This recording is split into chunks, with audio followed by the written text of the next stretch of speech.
Olá, está começando a Granja na TV. Eu sou Thaís Dávila e essa é a sua conexão diária com o agronegócio. Produtores gaúchos intensificaram a mobilização que pede soluções para o endividamento. Entre as demandas está o projeto de securitização que tramita no Congresso. As lideranças do movimento contabilizam que há produtores de mais de 100 municípios concentrados em diferentes pontos. Os manifestantes bloquearam trechos de rodovias em diversas cidades, como Bagé, Júlio de Castilhos e Pantano Grande. Também entregaram panfletos explicando a motivação do protesto. Os produtores lembram dos prejuízos causados nos últimos 6 ciclos produtivos, com 4 estiagens e a enchente. A resolução do Conselho Monetário Nacional, que autorizou a prorrogação, foi considerada insuficiente e os protestos devem continuar. E temos aqui em Pantano Grande a mobilização da securitização já. Hoje, sobre a resolução de ontem, que saiu do Conselho Monetário, abrange muito pouco e pequeno e médio. Os maiores produtores não atingem, a grande maioria não é atingida, então vai ser continuada a mobilização até um aporte maior do governo, até sair a securitização. Vamos continuar até sair um ponto positivo, temos aí, e até a próxima, e não vão abandonar. Aqui em Pantano o pessoal está todo motivado e não vai parar. Autor do projeto de securitização, o senador Luiz Carlos Reis criticou a resolução. Essa grande mobilização pela securitização. Saiu agora às 19h15 a resolução 5220. Que muitos colegas já estão disputando a paternidade, mas ela não nos serve. Prometeram 4 anos, saiu 3 anos. Tem problemas com o Pronamp, com o Pronaf, com um limite de 8% para os demais. Será um problema para o Sicredi, por exemplo, que não vai ter condição de contemplar todos os agricultores. Os outros bancos da mesma forma. Não saiu na resolução a questão específica dos bancos de fábrica, que muita gente tem problema. Portanto, tem muito a consertar. O nosso grupo técnico, como também do Sicredi, do Banrisul e de outros bancos, estão analisando a nossa Farsul e FETAG da mesma forma para corrigirmos essas distorções. No primeiro momento, temos que acertar isso. E depois, a grande securitização que nós estamos precisando. Portanto, é um recado a todos. Precisamos de mobilização pacífica e ordeira, como estamos fazendo aqui, a família reunida em prol da agricultura do Rio Grande e do Brasil. Tamo junto, tchê! Securitização já!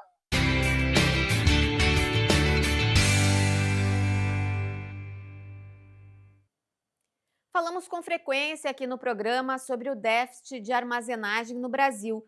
Uma das alternativas que costuma aparecer é o silo-bolsa. Mas o silo-bolsa não serve apenas para armazenar grãos na ausência de um silo convencional. Ele ajuda também no armazenamento de forragem, que serve para a alimentação de bovinos e especialmente na pecuária leiteira, nos períodos de inverno. A empresa Nortene desenvolveu uma linha de silos-bolsa direcionada a pequenas e médias propriedades. Vamos entender quais os diferenciais com o Bruno Rossafa, especialista no assunto. Tudo bem, Bruno? Tudo bem, Thaís? E você?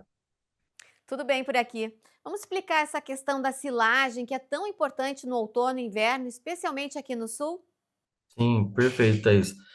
A silagem, como você diz, né, já é um processo de armazenamento de alimento, né? É um processo aí, principalmente devido à fermentação, né, redução de pH, que o produtor consegue, né, dar suporte, aportar essa silagem a longo prazo, né? Justamente como você disse, né, na época principalmente de seca, né, ou em épocas mais frias que inviabiliza, né, a produção de milho ou pastagem para poder fornecer esse alimento para o gado, né? Então, é de fundamental importância aí essa atividade, tanto na pecuária leiteira quanto na de corte, né? Para essa atividade rural, né? Agora, falando um pouco sobre a linha desenvolvida, mais direcionada a propriedades de menor porte, quais são os diferenciais? Então, Thaís, essa silagem A especificamente de 6 pés, ela é para pequeno e médio produtor, né? Então, ela dá essa condição do produtor fazer esse processo de ensilagem com qualidade, tá? Existem também as técnicas de ensilagem comum, né, que são o silo de superfície, silo trincheira, porém, a gente tem até alguns estudos que mostram, né, que no processo convencional de silagem, quando não respeitando, né, as normas técnicas, as indicações de boas práticas, se perde aí de 20 até 40%, né, na qualidade e na própria silagem. Então, o silobolsa, principalmente o de 6 pés, que é o menorzinho, né, da família aí de silobolsa, a gente tem silobolsa de... só para explicar um pouquinho, existem silobolsas de Sim. outros tamanhos também, né, de 6, 9, 10 e 12 pés. Porém, o de 6 pés, ele dá essa possibilidade de uma máquina menor, porque necessita de uma máquina para fazer esse processo de ensilagem. Então, dá para esse produtor de pequeno e médio porte essa condição de fazer uma silagem com uma qualidade superior, né, para aportar a esse gado, tendo ali, a gente, normalmente o pessoal pergunta, né, mas a partir de quantas cabeças a gente consegue ensilar? É, a partir de 30, 40 cabeças, né? Então, a gente já consegue ter esse processo. O produtor muitas vezes não precisa nem ter a máquina, ele pode alugar essa máquina, pode contratar o serviço de silagem, né? Que existem também os contratistas, né? Que fazem esse processo. E depois disso, a parte da extração é manual, né? Pode ser manual. Existem mecanizadas também, mas para pequeno e médio pode ser feito manualmente aí também a extração dessa silagem. Bruno, o que precisa ter de característica esse silo bolsa para evitar as perdas na silagem? Thaís, primeiramente um bom filme, né? Um filme de qualidade que vai ali impedir, né, a troca muito grande de ar, né, entre a superfície, vai ajudar também no bloqueio de luz, né, e na retenção de umidade dentro dessa bolsa, né. Então, esses são os principais pontos, né, característicos para ter um bom ensilamento. Só que existem outras operações também que envolvem o processo de silagem que influem diretamente na qualidade. Por exemplo, a compactação da silagem, né, da forragem. Então, a gente recomenda que tenha uma compactação boa, né, para você tirar o máximo de ar ali dentro. Tem outras secundárias também, né, que é o tamanho do picado, né, de quanto esse material é triturado. Então, não é via de regra, mas quanto menor, melhor, tá? Porque a gente deixa mais disponível o nutriente para esse gado. Tem muitas, a gente podia ficar falando aqui meia hora só desse assunto, mas os Sim. principais são esses, tá, Thaís? Que vai ajudar a ter uma boa fermentação, e com isso, né, não estragando essa silagem. A gente já fez um levantamento também, Thaís, em relação a custo, né? Se a gente pegar uma silagem, né, com uma compactação ruim, né, ou uma compactação não recomendada, a gente percebe que se perde toda a parte externa do silo, né? Então, isso para muito produtor ainda é comum, ele retirar essa parte superior do silo, né, uma camada de 10 a 30 centímetros ali, e jogar fora. Por quê? Porque esse material ele não teve uma fermentação recomendada, né? A gente fala que, dependendo qual é o substrato, ele libera muito ácido butírico, né? Isso altera a característica da silagem e isso o gado não come, tá? Um gado, né, numa condição normal, ele não come e é um risco caso ele coma, né? Porque pode haver risco de intoxicação por micotoxinas ali que possam estar existindo ali naquela superfície. E sem falar, Thaís, que se a gente fizer uma conta rápida, né, de 10 centímetros de camada, numa silagem aí de 9 ou 10 metros de largura por 50, vai variar, né, o metro cúbico da silagem no Brasil inteiro, mas vamos colocar que seja entre 200 a 350 reais, a gente está falando de 5.000 reais que o produtor perde, né, por uma má operação, por um silo não feito com uma boa compactação. E o silo bolsa, ele traz esse diferencial. É uma máquina que faz o processo de embolsamento. Então, essa máquina, ela já direciona esse produto já compactado, né, uma compactação superior do que a gente faria com a passada do trator em cima, né? Então a gente garante uma qualidade superior utilizando esse material, né? Essa técnica de silo-bolsa. Então, só com a perda que ele evita, ele já paga uma parte do investimento aí no Silo Bolsa. Já paga o silo-bolsa e sobra dinheiro, Thaís. Uma vez que ele fez tudo certinho, usou equipamento, quanto tempo dura essa silagem? Thaís, os nossos materiais, os materiais de entrada, normalmente eles têm 18 meses de garantia, tá? Então, a gente garante, né, 18 meses de qualidade em cima do produto que a gente entrega, mas temos produtos também de 24 meses, de durabilidade também, garantindo ali uma boa característica do produto que está lá embaixo. Só que se a gente for pensar, Thaís, é uma pergunta que, por exemplo, não há necessidade do produtor levar esse silo mais do que 18 meses, mais que um ano, né? Porque se a gente pensar que a produção da silagem é para ofertar em época, né, de escassez ou em épocas de seca, em épocas que não tem alimento disponível, então não tem necessidade do produtor estar avançando mais que um ano essa silagem no campo, sabe? Sim. Porque o próximo ano já vai ter uma colheita nova. Então ele já transforma uma silagem nova e ele consegue aportar material de qualidade para esse gado. Porque a silagem também tem uma curva, né? Ela tem excelência até um determinado ponto. Depois é natural que o material ele vá avançando também com a fermentação, com a decomposição. Então a gente vai perdendo nutrientes a longo prazo, né? Então o ideal, Thais, é que utilize essa silagem no máximo um ano, né? De um ano para o outro. Então não tem nem o porquê passar muito dessa fase. Mas a gente tem material de 24 até 36 meses de garantias, né? Mas é como a gente fala, né? Pelo período que a gente tem das lavouras, né? Dos plantios, no máximo um ano, Thaís, no máximo um ano. Bom, Bruno, toda atividade no campo exige mão de obra. Qual é o desafio nesse quesito? Então, Thaís, já tocou num assunto importante. A gente, né, percebe, eu faço praticamente o Brasil inteiro, né, rodando, e a gente vê que em todas as regiões há deficiência de mão de obra, né? Não estamos falando nem de mão de obra qualificada, e sim mão de obra que dê para a gente tecnificar, né? Então, se a gente for avaliar, eu já fiz o processo de ensilagem, né?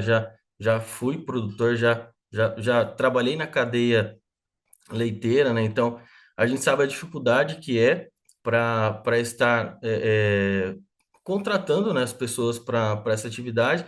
E numa silagem tradicional, se a gente for ver, são várias pessoas que estão envolvidas ali, né? Desde a cobertura, da, do espalhamento, né, do silo de superfície, a cobertura dele, enfim, cavar as valas. Então, muita mão de obra precisa ali, até na abertura do silo, né?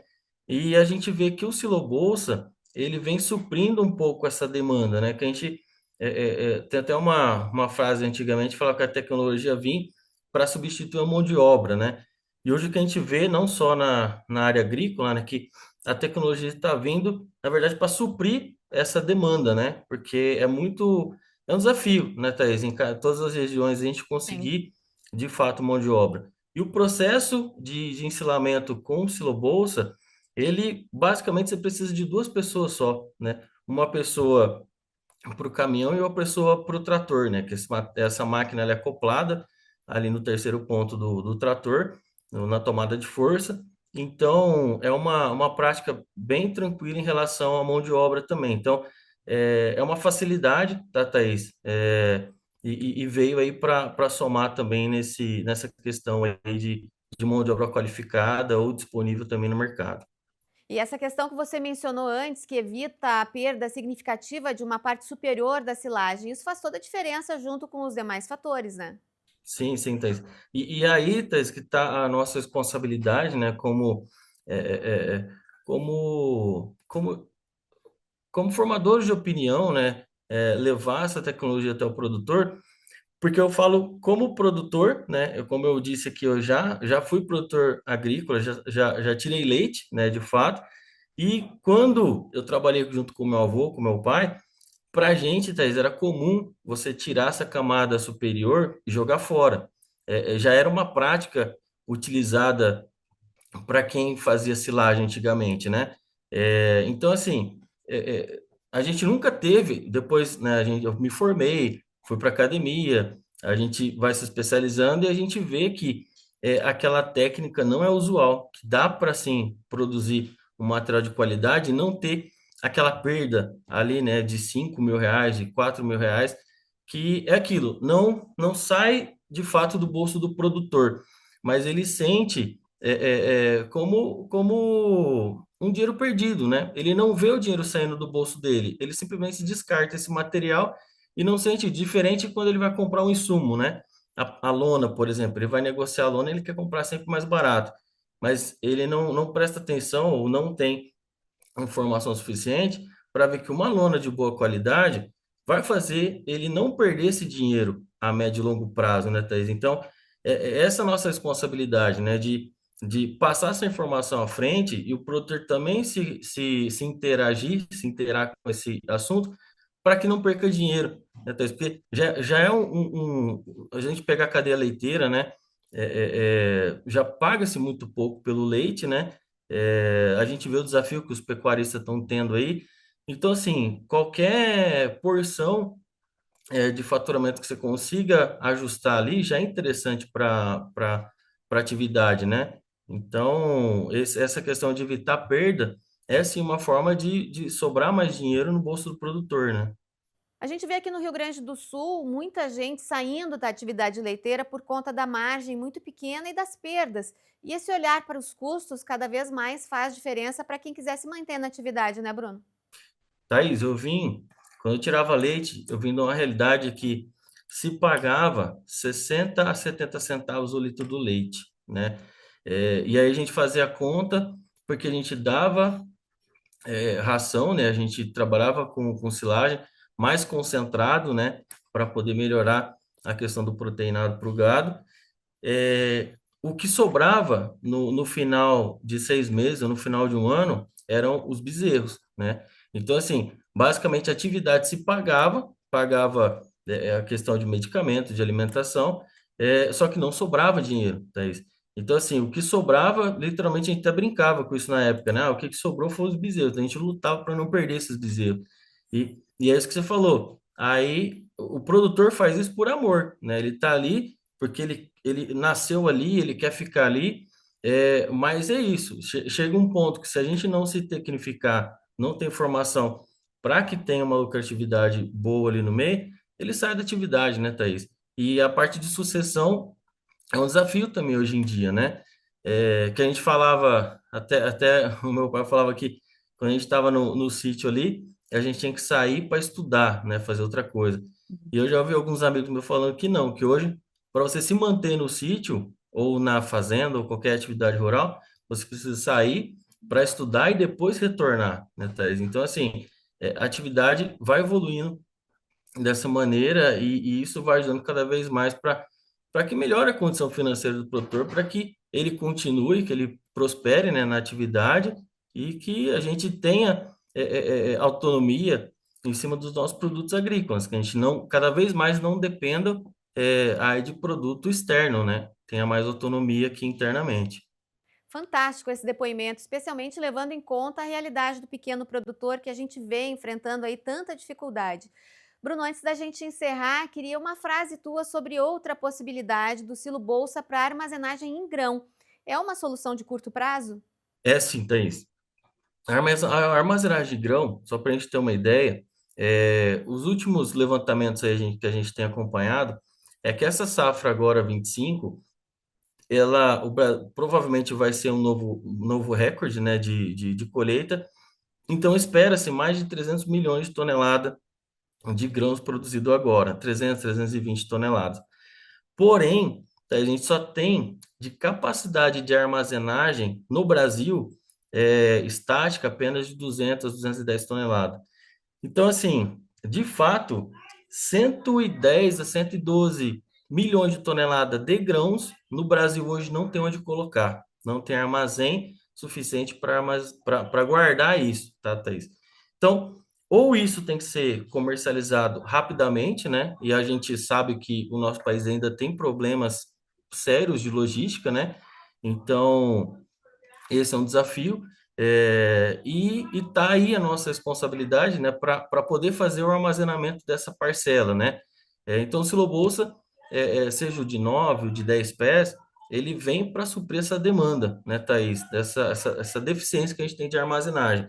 E outro dado, Thaís, para a gente ilustrar aqui, se eu não me engano, o Brasil ele tem só 15% de armazenamento nas fazendas, tá? Isso porteira dentro. Então, de toda a produção que a gente tem no Brasil, só 15% dos produtores armazenam na fazenda, tá? Normalmente isso ou é negociado na época da safra, que o preço está lá embaixo, ele praticamente paga a conta com essa venda, com essa negociação, é, é, ou ele tem que armazenar, estocar isso de uma forma que a gente fala incorreta, né? Isso fica a céu aberto. Então, o silo bolsa ele vem para agregar, para somar nesse cenário do armazenamento, tá, Thaís? Então, esse é o trabalho que a gente faz para poder cada vez mais mostrar que é uma atividade lucrativa, tá? Ele sobra mais dinheiro no bolso também, porque você trabalha com menos logística, né? Você pode armazenar dentro da fazenda e depois levar para um armazém ou para um silo pulmão ou para um secador para fazer um tratamento desse grão e posteriormente ser comercializado, né, Thaís? Então, o silo bolsa de 9 10 reais padrão, ele vem somando muito nesse tema, né? E se a gente pegar outros países, como Estados Unidos, Canadá, até Argentina, são países que têm mais de 40, 60, 80% de armazenamento dentro de casa, né? Inclusive, se a gente for assistir filmes aí americanos, é normal você ver um sítio e do Isso. lado um celeiro, né? Um armazém para poder estocar. Isso aí dá mais autonomia para o produtor, tá, Thaís? Então, o que significa? Que o grão é dele, tá ali. Ele pode comercializar, ele pode vender a qualquer momento, ele reduz custo com logística e, no final das contas, sobra mais dinheiro no bolso, tá, Thaís? Claro que tem as recomendações que tem que seguir, existem as umidades específicas que a gente recomenda, tá? Operação, ela, de fato, influencia na qualidade do armazenamento desse grão, mas aí é o trabalho que a gente faz a campo, tá, Thaís? Eu, basicamente, rodo o Brasil inteiro trabalhando nesse segmento, né? Ajudando, fazendo pós-venda, pré e pós-venda, desenvolvendo também dias de campo, para justamente passar essa informação e ter essa outra opção, né, para armazenagem no nosso país. Muito bem, Bruno Rossafa, especialista da Nortênio, obrigada pela participação e até a próxima. Eu que agradeço, Thaís. Obrigada. A Granja na TV faz um rápido intervalo, em seguidinho a gente volta com mais informações. Até já.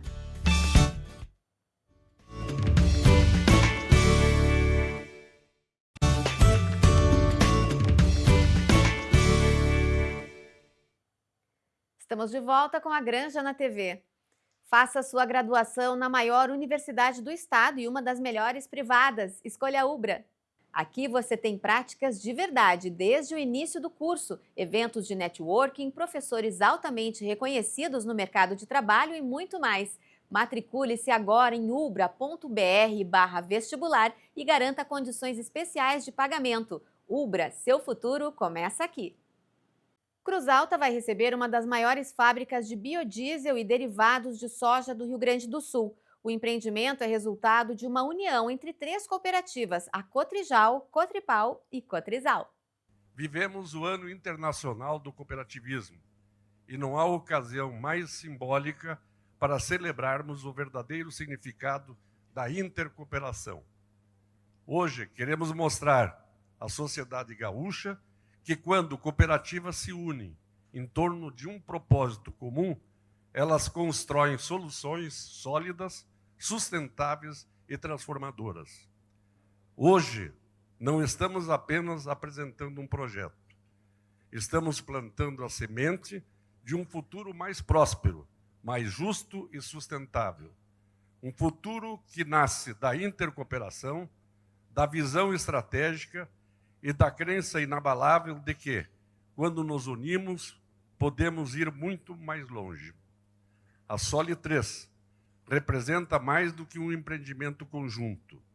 Ela simboliza nosso compromisso com o futuro, o respeito pelo meio ambiente e a valorização de quem está na origem de tudo isso, que são os nossos associados. Hoje, essas 3 cooperativas reproduzem a história já vivida e unem forças, não mais para resolver a comercialização de trigo, mas para enfrentar os desafios atuais do campo e da economia. Vivemos um novo tempo. A soja se tornou a cultura central das nossas lavouras. E é preciso encontrar caminhos para que ela represente mais do que apenas produção, que ela gere valor, renda e permanência no campo. Foi dessa necessidade e desse propósito que nasceu a Soli3. Principais tópicos, somos mais de 35 mil produtores associados. E hoje nós não vamos falar na individualidade, sim no conjunto. É Soli3 que está aqui presente. Temos 7.541 colaboradores, empregos diretos, mais de 100 municípios, faturamento no último ano, mesmo com quebra de safra, em torno de 40%, todo mundo sabe, chegamos a mais de 10 bilhões e 700 somatório, 3 unidades de beneficiamento de semente, 3 fábricas de rações, por favor, pode passar a próxima lã. Esse investimento, como é de conhecimento, já a mídia divulgou, é 1 bilhão 250 milhões, é um grande investimento que vai mudar, prefeita, esta região Cruz Alta. Porque atrás virão muitos outros investimentos. Vai ser o antes e o depois. Então, com certeza, esse dia vai ficar na história e nos anais de todo o processo de Cruz Alta e de todas as pessoas envolvidas. O médico veterinário brasileiro Jamil Gomes de Souza foi um dos 4 escolhidos em todo o mundo para receber o Prêmio Excelência em Saúde Animal 2025. O título é oferecido anualmente pela Organização Mundial de Saúde Animal, a ONSA, a profissionais que se destacam pelo empenho em saúde animal e pública. Como diretor do Departamento de Saúde Animal do MAPA e delegado da ONSA, desenvolveu padrões e ações para a prevenção e controle de doenças como brucelose, tuberculose e doença de Newcastle. A Granja na TV de hoje fica por aqui e eu volto na segunda-feira com novidades para você. Até lá!